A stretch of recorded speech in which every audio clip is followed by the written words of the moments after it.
खुलुमबाय दिनै 15 फेब्रुवारि आरो दिनैनि साना बर' हारिनि थाखाय बावनो हायै जारिमिनारि सान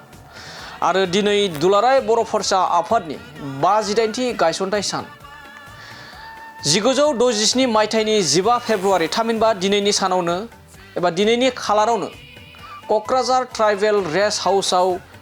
दुलाराय बर' फरायसा आफादखौ दाफुंनाय जादोंमोन आरो बेयावनो गिबि आफादगिरि महरै बानेश्वर बसुमतारी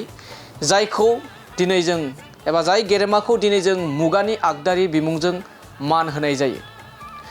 आरो गिबि गाहाय नेहाथारि महरै कनकेश्वर नार्जारी बिथाङामोन आरो दुलाराय बर' फरायसा आफादनि दिनैनि बे एबा दिनैनि जा संबिजित बे संबिजिता 1969 मायथाइनि 2 मार्च खालाराव गनायथि मोनदोंमोन एबा एक्सेप्ट खालामजादोंमोन आरो दिनैनि बे दुलाराय बर' फरायसा आफादनि 58थि गायसनथाय सानाव बड'लेण्ड बुब्लि नखरनि जानानै दुलाराय बर' माहारिनिसिम गाहाम हामग्लायनायखौ जासिहरनाय थाबाय। गोजोन्थों। खुलुमबाय दिनै 15 फेब्रुवारि आरो दिनैनि साना बर' हारिनि थाखाय बावनो हायै जारिमिनारि सान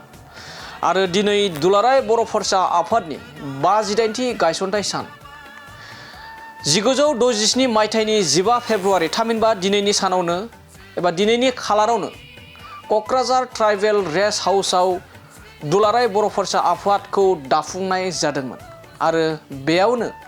गिबि आफादगिरि महरै बानेश्वर बसुमतारी जायखौ दिनै जों एबा जाय गेदेमाखौ दिनै जों मुगानि आगदारि बिमुंजों मान होनाय जायो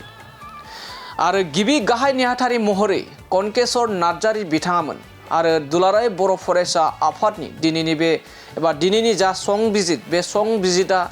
1969 मायथाइनि 2 मार्च खालाराव गनायथि मोनदोंमोन एबा एक्सेप्ट खालामजादोंमोन आरो दिनैनि बे दुलाराय बर' फरायसा आफादनि 58थि गायसनथाय सानाव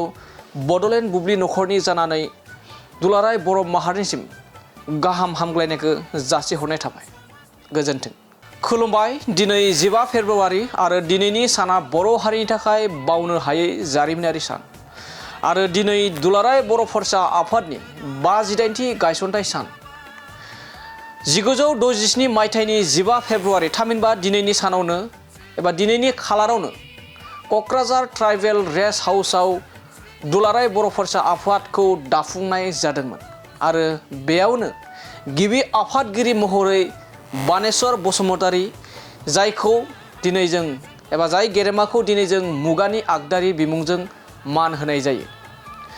आरो गिबि गाहाय नेहाथारि महरै कनकेश्वर नार्जारी बिथाङामोन आरो दुलाराय बर' फरायसा आफादनि दिनैनि बे एबा दिनैनि जा संबिजित बे संबिजिता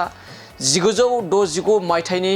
2 मार्च खालाराव गनायथि मोनदोंमोन एबा एक्सेप्ट खालामजादोंमोन आरो दिनैनि बे दुलाराय बर' फरायसा आफादनि 58थि गायसनथाय सानाव